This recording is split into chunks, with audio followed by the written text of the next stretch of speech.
Thank you so much for having me this evening. What an honor to be here worshiping with you all. And I love it that you had baby dedications tonight. Did you do that just for me? Because it's definitely, babies are on my mind. I had my phone by my bed all week wondering if I had to rush to Memphis, where my wife is right now, and then rush back for this evening. So my wife and I usually perform together in Japan. And like that last piece, Amazing Grace. You know, it's one of the most famous melodies in Japan right now. You hear it on street corners, you hear it in restaurants. I heard a lady singing it in the airport in Japanese, but they don't know the meaning of the melody. What a tragedy it is to have the message so close and yet so far at the same time. They need people to tell them the gospel.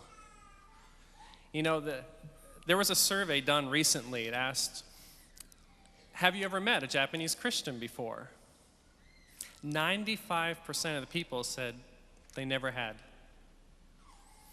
And in the whole country, less than 1/4% is Christian.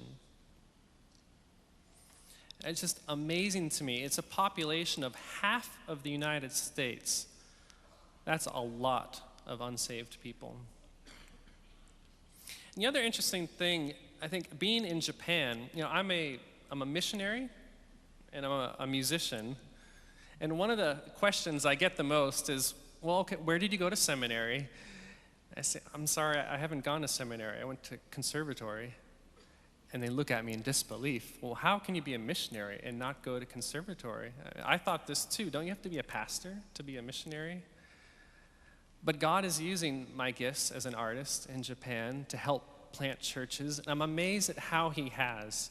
I mean, when I got to Japan, I found out that there were people all over the world like me, artists who are using their craft to build God's church.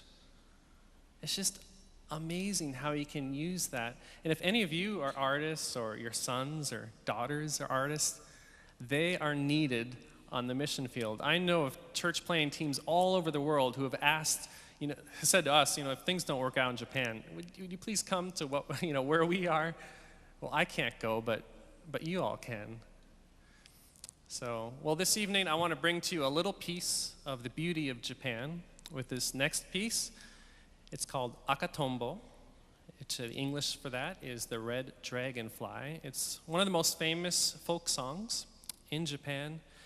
And as we listen to it, let it remind us in this worship service how our God is the God of the whole world, of all the countries and cultures of the world. And praise God for that.